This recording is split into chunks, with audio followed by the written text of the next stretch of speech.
Welcome to the Climate Pelicans Brief, a podcast bridging the gap between climate science and Louisiana frontline communities. I'm Corinne Salter. And I'm Jill Tepizza. Join us as we disentangle environmental justice issues facing Louisiana using peer-reviewed science as well as the voices and lived experiences of community leaders. Our goals are to uplift activist platforms and raise awareness about the many environmental puzzles in Louisiana, while contextualizing everything through the lens of climate crisis mitigation.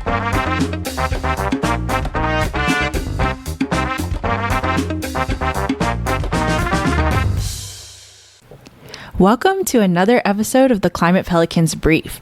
Today we're really jazzed to tackle a thorny climate issue, one that elicits opposing opinions from different expert groups. Academics and community leaders in particular often take different stances on this proposed climate solution, and that's carbon capture. This is an issue that we're going to cover over the course of 2 episodes because it's one of those nuanced things that requires more than a one-word answer. We love our nuanced things here. Love it. Can't wait to get into it. So over the next 30 minutes or so, we're going to frame the issue and give you some cold hard facts to chew on. All right, so let's dive in. So because we're academics here and we love to teach, we're going to tell you what you can expect to learn over the next 30 minutes, whether you're cleaning your home, on your daily commute, or listening with friends. So first, we're going to frame carbon capture in terms of the overall global issue. We'll address why there is a potential need to be removing excess carbon from the atmosphere. So like, why are we even doing this in the first place? Why are we even talking about it? On top of slowing and stopping CO2 emissions through fossil fuel reductions. So next we're going to go over some terms. So what is CCNS? Storage, sequestration. We're going to get our lingo straight so that we can separate things like ecosystem-based carbon capture and carbon capture technologies. We'll get into what technology currently exists, what on earth is enhanced oil recovery, and why is that getting looped in with something that's supposed to undercut oil production. You'll walk away with some literacy on what's what and not fall prey to some of the creepy corporate propaganda that's out there and that is coming for you ultimately. Yeah, it's out there and it's everywhere and it's very confusing. So our goal is to set the record straight and get all of our be able to use all the same words to talk about this issue. So lastly, after that, we're going to frame the push for carbon capture. We're going to cover some of the provisions under the 45Q tax credit and why certain companies are so keen on pushing this idea forward despite some pushback. So let's get into it. Okay, so first of all, I kind of want to know why carbon capture is even a thing. Why would we need it? Well, the short answer is that you'll probably arrive at by the end of this podcast is that we do not need it. But for the sake of argument, let's give it a fair shot. Yeah. Let's say we have a huge global climate crisis on our hands, which we do. We need an immediate and drastic reduction in atmospheric CO2 to avoid the detrimental impacts of warming over 1.5 degrees Celsius. And this should be apparent from our first episode, what's the deal with 1.5. So if you haven't listened to that episode and you're wondering what that means, go ahead and go back and listen to that. Yes. So that you can get the most out of this. So getting carbon out of the atmosphere seems like it would be on the list of things that we should do. So we're having this issue. We have extra carbon in the atmosphere. We have way too much. We need to reduce atmospheric CO2. So I guess that's where the potential need comes from, which is taking it out. Yeah, so in terms of carbon capture, you're saying that it's important to drastically reduce CO2 emissions. So why should we not consider carbon capture a front runner for how to go about this? So, CCNS, carbon capture and storage, or carbon capture and sequestration, it sounds like that would be a viable solution, but why is it not? So to address this, let's consult our international experts, the IPCC. That's the Intergovernmental Panel for Climate Change. They advise against a, quote, heavy reliance on technologies that capture carbon in their most recent report in 2023. There are a few pretty convincing reasons for this, which are incorporated into their large-scale models that tell us how to avoid 1.5 degrees. And the models that successfully avoid 1.5 C also avoid an over-reliance on carbon capture. So that's basically our experts carbon capture shouldn't be used because our experts say that's not a good idea. Right. And they have these heavy models that have more going into it than you or I could even think about. They have huge bodies of research supporting this, and they're telling us no. Right. And I feel like, especially like, from what we've learned from the 1.5 degrees episode, I feel like we should realize that the IPCC is probably somebody that we should trust over, corporate interests, industry interests. Absolutely. I would trust the IPCC with my life. So there's a lot of like crazy places you can get your climate advice if you're not paying attention and fall prey to some weird stuff. But the IPCC is for the people, by the people. Right. Like, we love them. Yeah. Can't plug it enough. Literally all they focus on is climate change. So I think I would trust them on climate change issues. So they have their reasons. Okay, so so let me guess what some of those reasons are. This should be fun. Okay, so I'm going to say number one would probably be uncertainty. Absolutely. Nailed it. Nothing undercuts a model's target like adding uncertainty. Yeah. And carbon capture technology has a really long history of over-promising, under-delivering, and being a general money pit. Yeah. And that's where most of the uncertainty comes in. So the IPCC also cites feasibility constraints, which can be boiled down to the fact that the technology does not yet exist. So the reason we're putting all these uncertainty is going into this model and making it not sure, like, is it going to perform? Is it not going to perform? Like, where are we going to be in terms of CO2? Is because we don't have the research to support what CCNS can actually be capable of because it hasn't been built yet. It's like a time machine or like a teleportation device kind of. So essentially, like, the proof and evidence that we need to prove that this would actually be a viable climate solution, it literally doesn't exist. Exactly. If we don't have the evidence, we can't incorporate it into the models with any type of certainty. Right. So that's where that comes in. Yeah, that sounds really, I don't know, dangerous. Yes. Yeah, so the technology is still in development. And so that should lead you to your second guess. Yeah, so my second guess with the fact that I just mentioned that it sounded dangerous, I feel like it probably has some real consequences for human rights and ecosystems. That would come to your mind, since that's totally your area. And that's exactly correct. For something that does not yet really exist, the technology or the remnants of what has been tried in terms of this technology has left a trail of cautionary tales and horror stories behind it. Yeah. If carbon capture is such a bad idea that isn't advised by our global experts that know the most about climate change and how to avoid it, why is there currently such a push for it? I think you can guess this one too. Well, what motivates corporations more than anything? I'm guessing money and corporate power over the masses. The usual suspects standing in the way of climate progress. So more on that later. That's just a general theme running through this whole podcast is how corporations are undercutting human rights, ecosystem health, all of that good stuff. So now we've covered like why is there a push for technology in this way. So let's get into some terminology. Yeah, so the general idea of carbon capture is to remove excess carbon, presumably from the atmosphere, and push it back into the ground. So what is currently meant by carbon capture is an array of technologies that are meant to trap, scrub, or capture emitted carbon dioxide from a point source. That's like a power plant. That's something that where the CO2 is coming from, not like a car. Because that can be anywhere. And either take that carbon and either store it underground, utilize it in some way, or both. And note that capturing carbon from ambient air is called direct air capture. So that's a real thing, but it's actually not common and hasn't provided any past returns. So we're not really talking about just like having something on your roof that takes the ambient air, because that's like the carbon in the air, the CO2 in the air is about 423 parts per million is what we're at right now. And so that's not a lot just in the ambient air. It's not worthwhile to have a technology like that. So that's, So the technology is actually fitted to individual industries or individual facilities? Yeah, so it's a customized thing at this point, and it is going to sit on individual like power plants, facilities that are emitting carbon dioxide in large quantities. Okay. So what does it look like? I have no idea.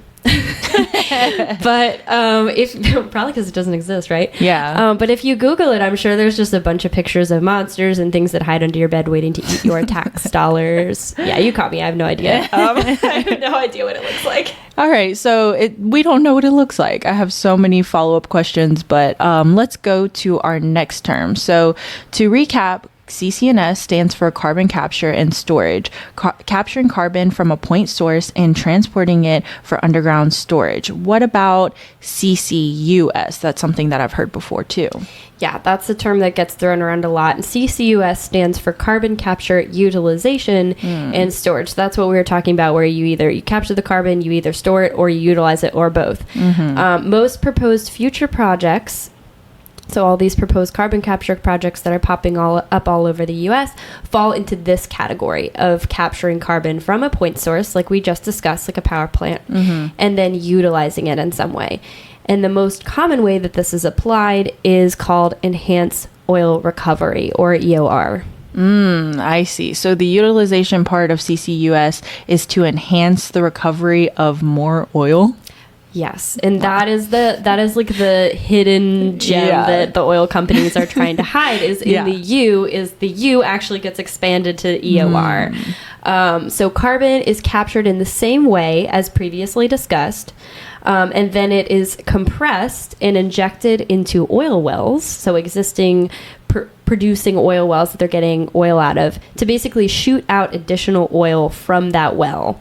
Wow. And yeah, so I've also heard that like over 70% of CCUS projects are for enhanced oil extraction. So that's 70%. Kind of yeah, I said more. I had no idea. That's 70% is just wild. Like basically propping up oil production. Yeah, and that's just, what we know of. Like it could be, because there isn't any research behind it, that could be a very great underestimation. So yeah, that's pretty high as a starting point, though. That's pretty wild for something that's supposed to be a climate solution. So I feel like that's one of those big things that we're going to see crop up a lot, is where these companies hide behind a green technology or something that they deem a green technology. Right. But when you really dig into it, it turns out to be something that undermines the entire movement. Right. So this is an example of that. I'm going to flag it. So greenwashing. Greenwashing. Oh my gosh, yes. So getting back to enhanced oil recovery, when you're taking that compressed CO2 and you're injecting it into oil wells to shoot out additional oil, kind of clean that well out, make sure you're not losing any of your money, I guess. This is often referred to as CO2 EOR. So another little C-3PO type Star Wars-y term to confuse the general public with. The oil companies have a strong record of doing things like this. There's a conservative estimate of 284 billion barrels of oil still available that can be recovered through EOR. Wow. But should we? No, I mean, that's literally like the whole idea of the climate change movement is keep it in the ground. So I don't know how this is green whatsoever or some sort of climate solution, given that it's literally completely against the exact pretty much universal phrase of the climate change movement. Right. This conversation, at this point, it should start sounding ridiculous to you. If you're listening right now, it should be sounding like, okay, yeah, you're starting to get it. Very antithetical to the whole idea of the climate change movement. So they spend all this effort collecting CO2 from their own emissions, probably a slim percentage of their total emissions in the first place, and then they use it to pressure wash basically the last difficult bit of oil out of a well. That certainly undercuts the bottom line of a drastic reduction in overall CO2 emissions. Yeah, absolutely. And this way, it's used as a life raft for companies whose oil production is in decline for whatever reason. For they don't own enough leases, or banks are pulling out their loans on Yeah. them. You know, there's a lot of social license that's been revoked in the last however many years. Yeah. So their oil production is declining, and they're basically grabbing onto anything that they can to continue doing things business as usual. Right.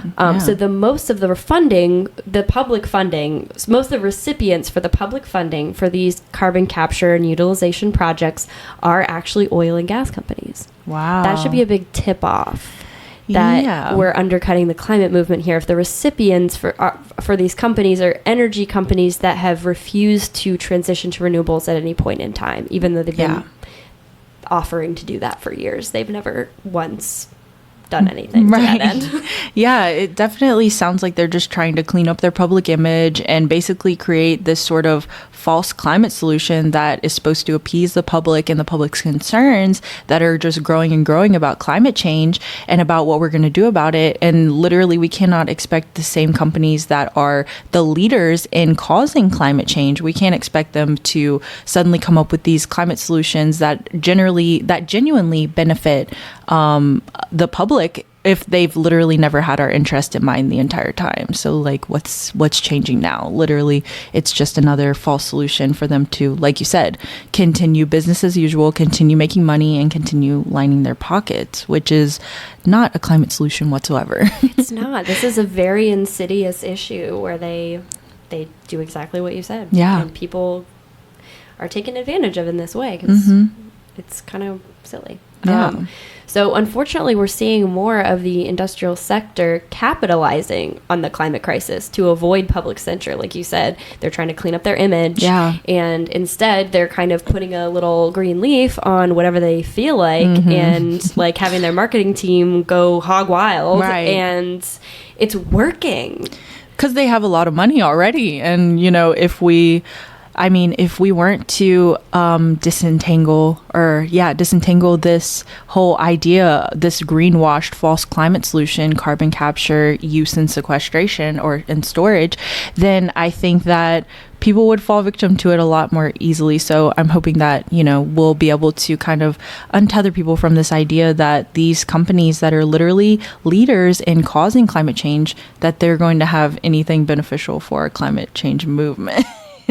I mean, at least not solutions like this. They're definitely like greenwashed issues that they're just trying to market as like good for our cause, but no, it's not.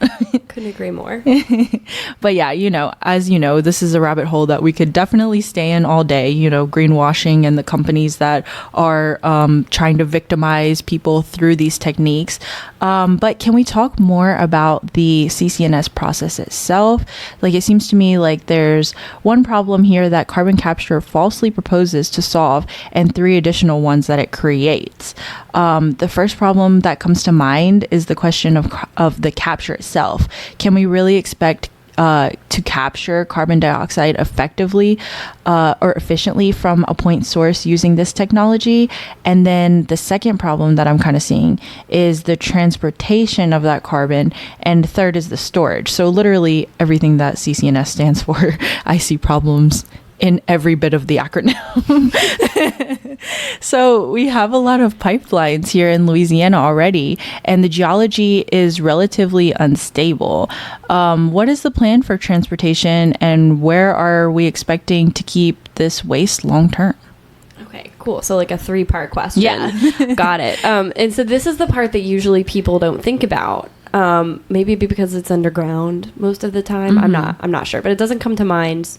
For most people, they just kind of think about the technology that's up there kind of capturing the carbon. They don't think about like where it's going. Where's that mass moving? Yeah. So to answer your first question about whether or not we can efficiently capture carbon, the answer is no. Not yet. As we said at the beginning of this episode, the technology is not ready yet. It's not scalable. It's not economically feasible right now. And the technology that we do have, because people have tried, you know, is associated with a 13 to 44% energy penalty according to the Center for International Environmental Law. Oh, wow. And an energy penalty is basically the extra percentage of energy necessary to use CCNS equipment. So basically, it's an additional burden on a power plant that's already creating energy and CO2 emissions. Yeah, exactly. So one study from a coal plant in Texas that retrofitted its facility with CCNS found that over a 20-year period, so they had this technology operating for 20 years, the CCNS technology only reduced its emissions by 10.8%. Which is about as useful as tits on a turtle. Yeah, that's not much. And so, like, according to an IPCC special report on carbon capture technology has been tested on several small power plants, like that one in Texas that I just talked about, but never on a large-scale carbon emitting facility. And by that, I mean a several hundred megawatt emitting facility. There's that threshold there between, like, small and large. And these large-scale facilities are the ones that contribute the most heavily to climate change. So even if we do figure out how to do it on a small scale, it's really not going to be able to tip the scales in the way that the companies with the propaganda are telling us it's like this great solution. It's like, at best, it's like really 10.8%. Like, I'm not impressed. Yeah. I'm not impressed. No. And at worst, it's detrimental. So part one of your question. Yes. So, So the part about the capture itself, capturing it efficiently. So the answer is no, basically. The answer is no. The bottom line is that the capture technology is largely untested on top of still being in development for the scale that we need to operate it at. So question one, the answer is no. Yeah. Okay. So with that being said, the next part is transportation. So how is this captured carbon being transported? Yeah, okay. So we're going to be transporting carbon from the facility to storage. There's a lot of ways that it can get from here to there. So to talk about this, I'll cite a study by Net Zero America, which estimates a build out of 60,000 miles of pipelines, additional pipelines. Wow. Not the ones that we have right now can't be used for this purpose. So 60,000 miles of additional pipelines by the year 2050. So pretty soon. Wow. If CCNS is to substantially help us meet our national CO2 emissions goals. So we have these emission goals that were set to 2035, and we can talk about that more on a different episode, but with those goals that we have, we would need this much pipeline to accomplish that. That's not a pipeline. That is 60,000 miles is quite a bit. Right? That's a lot of pipeline miles. And like 3 guesses where all that's going to be, mostly in Louisiana. Yeah, of course. So this action alone has been flagged by the Bureau of Ocean and Energy Management as well as the Department of Energy. So 2 governmental sectors that are supposed to have our best interests.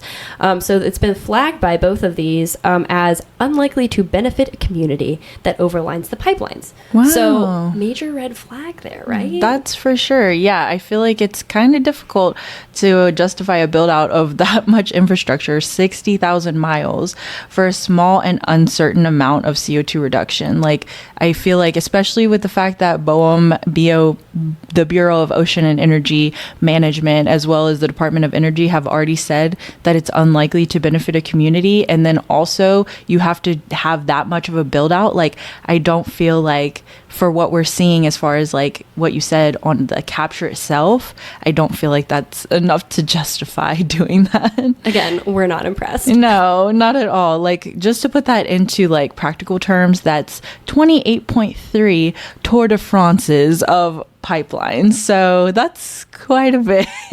It's no small amount. And that's 20.7 times the coast-to-coast distance of the continental U.S., or 49 million brown pelicans wing to wing. Whatever metric you want to use, it's a very large amount. That's a lot of pipelines. It's a lot of pelicans. That's like way more pelicans than I think we have. That's like every pelican in the world wing to right, wing. Yeah. Yeah. So you can have a way to visualize that.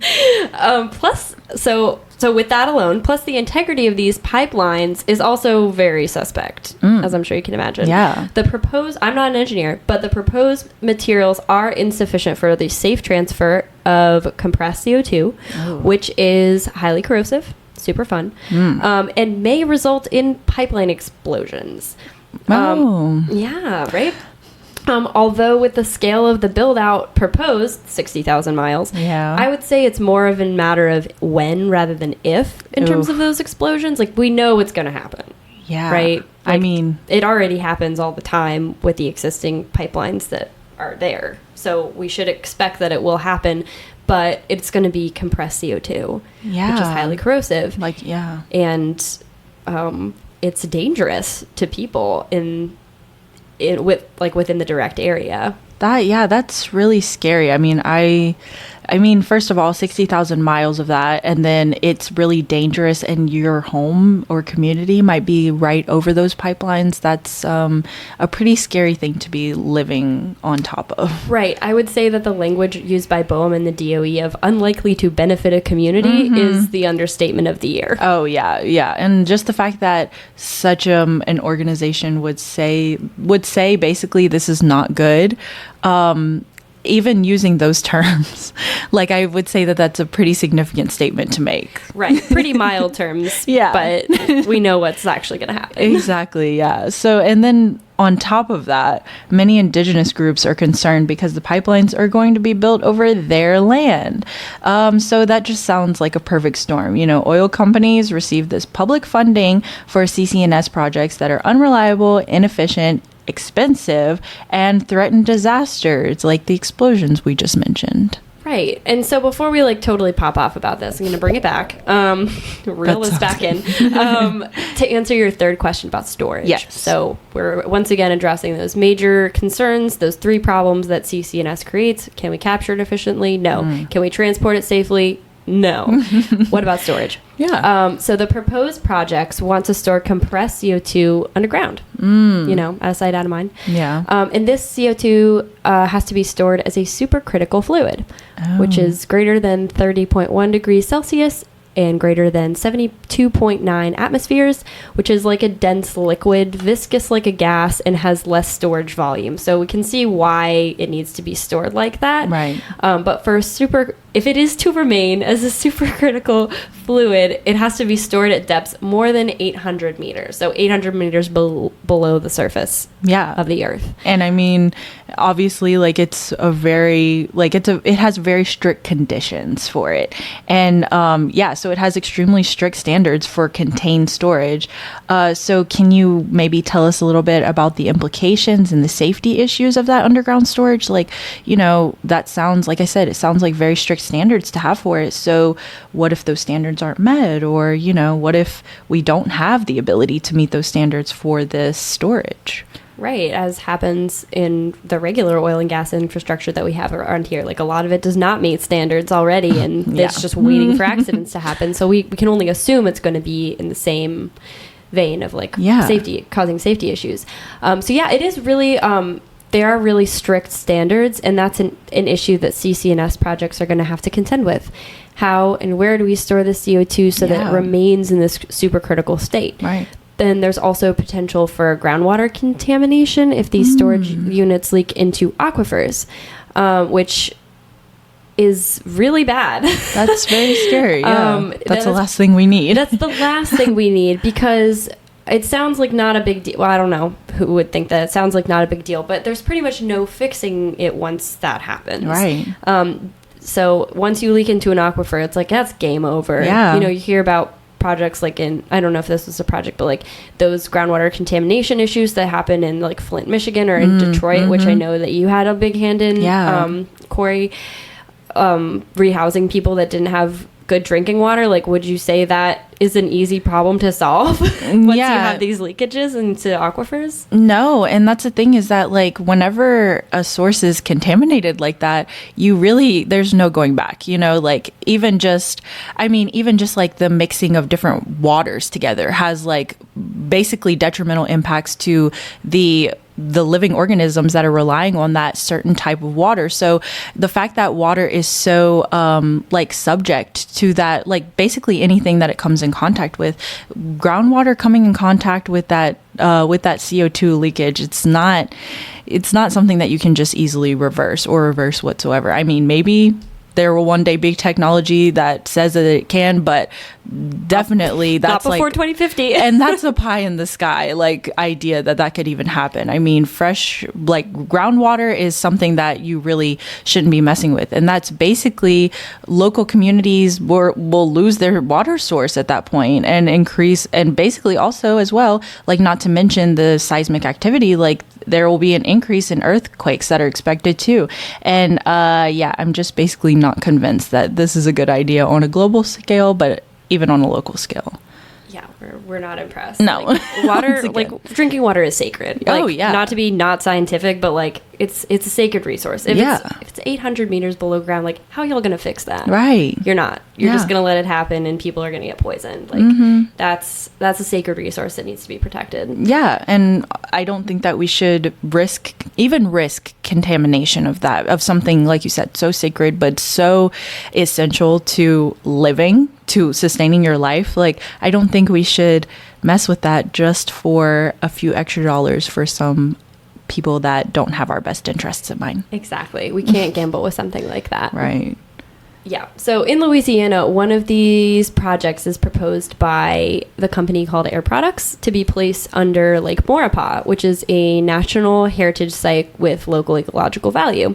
And it also contributes significantly to Louisiana tourism. So getting into some like Louisiana specific projects proposed, this is a big CCNS project that is on the docket. Yeah, and you mentioned tourism, Louisiana tourism. So fun fact, Louisiana tourism is actually a more lucrative industry than the fossil fuel industry. So threatening that tourism, ecology aside, is not so great for the Louisiana economy. So glad you came in with that. Yeah.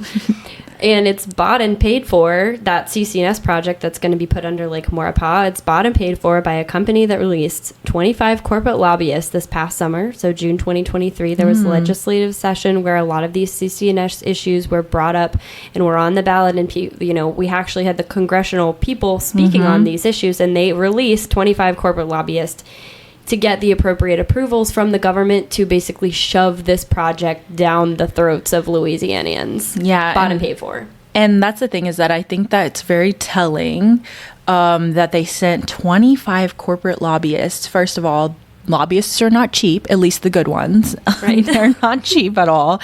And so the fact that they sent 25 just for this one particular issue, I think that firstly shows you firstly, it shows you that there's a lot of money expected to be made in this, because they wouldn't invest money if they didn't see any returns on those investments. Absolutely. Like, that's just how corporations work. And then secondly, as well, the fact that they are sending so many people out for this lobbying effort shows you that there is a pushback against it, and that there probably are community members, which we do know of, that are not so keen on this idea and do not expect basically anything good to come from these types of CCNS projects. And so you and I joined actually the lobby day organized by the Center for International Environmental Law, CEIL, which is what Jade is a part of again. We joined that actually back in June, and they actually moved the day of the hearing for a lot of these projects. They moved it once they caught wind that local activists were coming to testify. So like I said, there's community pushback, and whenever they found out about this community pushback, along with hiring 25 corporate lobbyists to, like you said, shove CCNS down people's throats and make it seem like it was more viable than it really was. On top of that, they moved the day of the hearing for a lot of these projects. So we were supposed to be there to testify against CCNS, and because they moved it, basically undercut our response back to it, basically undercut our ability to lobby against it. And I feel like that's a pretty gross abuse of the democratic process. Like, democracy literally hinges on public participation and public input. Exactly. People don't have time to just show up day after day after day. Right. People prepared a lot for this. I was really mad when they said that. Yeah, like, it's not democracy. I literally, I mean, even just me, myself, I had to, I'm still in classes right now, and I had to miss a class and speak with my professor. Thankfully, my professor was like, you go get them, but, but, not everybody's employers, not everybody's childcare that they have to invest, like, basically if they had to take a day off, that's loss of income. If they have children and maybe had to make sure that they had childcare to be able to attend this event, they had to do that, and maybe they won't be able to do that so easily in the future. And that's the thing, is that's an abuse of the democratic process for them to completely change the day and make it even more difficult for us to have such a big showing out if they moved it to a day that we weren't prepared for, basically. Right, yeah, and they waited for us to show up to announce that they were going to change it, so it's not like we can be like, oh, let's reschedule. It was like everybody showed up, everybody brought their A game, everybody was ready to go and like charged up and like learned all the facts, and we were ready to charge. Yeah. And they were like just kind of swished their wands and they were like, no public participation. Suddenly, only in Louisiana, right? Right. I mean, I'm sure in plenty of other places. There's plenty of corrupt governments all over the world that I'm sure everywhere would. Yeah. Yeah. And that was really frustrating, honestly, because like you said, everybody had shown up. Everybody was really excited about it. Everybody was really energized to go and speak out against it. And, we had learned so much about it that day too. And then we were just basically like we were talking about, just our entire efforts were completely undercut at that point. And I just like quick before we move on, I want to say that like we followed up on like how those different bills that were on the table that were going to be discussed, those ones that people were ready to testify either for or against. There were a lot of losses in the June legislative session and I think a lot of it, there are plenty of reasons for it. Like we didn't expect that there were going to be wins around every turn, but there were very few of them. Yeah. It was big losses. And I think a lot of it went back to that abuse of the democratic process by undercutting public participation and commentary. I think a lot went back to that because I didn't show up after that. I didn't have the time. And nobody really knew when it was going to be again. And then also on top of that, it was the fact that we had to completely reorganize after that too. Like it's a lot to put into an organizational effort, like to get people to come out and to organize a sort of rally around it. Like that takes a lot of energy and a lot of time and resources. And basically they scattered us. Yeah, they scattered us all up. They broke us all up and made it almost like impossible to reconvene and work against them in the same capacity that we had that first day. And so, really gross, really frustrating, and really indicative of the effort and money that these corporations are willing to put behind CCNS and CCUS projects, and basically the links that they're willing to go to make sure that they can have full reign over these projects and not have to have any sort of public pushback whatsoever. Yeah. So really frustrating. So that kind of brings us back to our last topic that we're going to be discussing today. So if CCNS has so many cons, why is there so much funding pushing it along? Right, because as we mentioned before, a lot of these public funding opportunities, these are coming out of your tax dollars, are going to these oil companies, which seems wrong in the face of climate change. Right. So without getting into the weeds too much, because this does get very boring very quickly, there is this thing called the 45Q tax credit, which was provisioned for under the Inflation Reduction Act. Yeah, and to be clear, the Inflation Reduction Act was actually a big win for climate advocates, but some of it lost some of its progressive edge during the compromises while it was moving through Congress. And one of those compromises was increasing the amount budgeted for CCNS. Yes. It lost a lot of its, that's a good way, it lost a lot of its edge. So in those compromises, the 45Q tax credit was born, more or less allowing companies to get funding and tax breaks for outfitting their existing power plants with this technology, which does not exist. And the majority of these companies who are recipients for this funding and tax breaks are fossil fuel companies.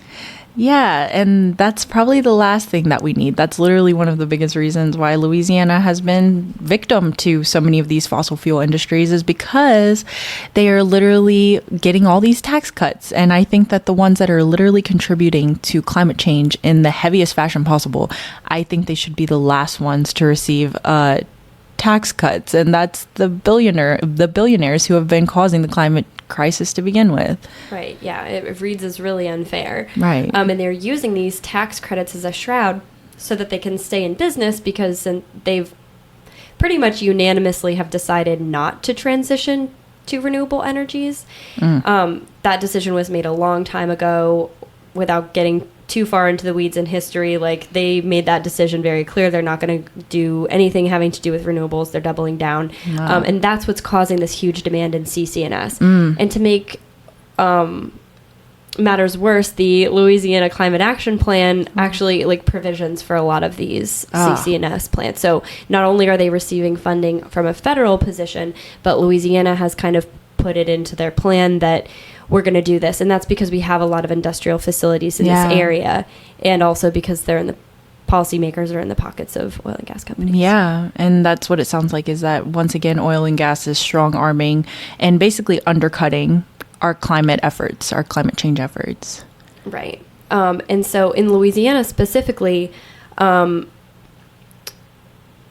they rely heavily on CCNS to generate what they're calling now blue hydrogen. So another one of those sort of tricky terms that you can kind of makes it sound blue hydrogen. That sounds fun. That sounds like electric and kind of fabulous, futuristic and fun. Like, yeah, that appeals to people. But like, what is blue hydrogen really? So there are a lot of these provisions for these false solutions. Yeah, and to be clear, blue hydrogen is hydrogen fuel created as a substitute for regular fossil fuels, but they burn fossil fuels to make it and use CCS to capture just a fraction of that emitted CO2 in the process. So doesn't really sound like a climate solution. What a mess. Right. Yeah, you're basically doing what you have. You're just adding another step to the process of creating hydrogen, pretty much as a shroud to evade public censure. Yes. So I've got one last question before we close out. Is CCNS technology the only way we can capture carbon from the atmosphere? So we kind of mentioned in the beginning that this was a more technological way of quote unquote capturing. And I say the quotes because obviously we hear that that's not really a viable way of capturing it. So what are some other ways, maybe natural ways? Oh my gosh, yeah. So carbon capture can also carbon capture technologies are an array of human-built technologies or attempted human technologies. Think like first airplane before the Wright brothers, like that's where we're at pretty much right now. But carbon capture in general refers to an ecosystem-based carbon capture, which is natural and should be encouraged. You might be wondering how this happens. We can spin our wheels by trying to invent technology from scratch, or we can lean on plants, which do this naturally. Right? Because plants capture carbon dioxide from the atmosphere. That's what basically they breathe. We breathe oxygen. They breathe CO2. It's this beautiful back and forth.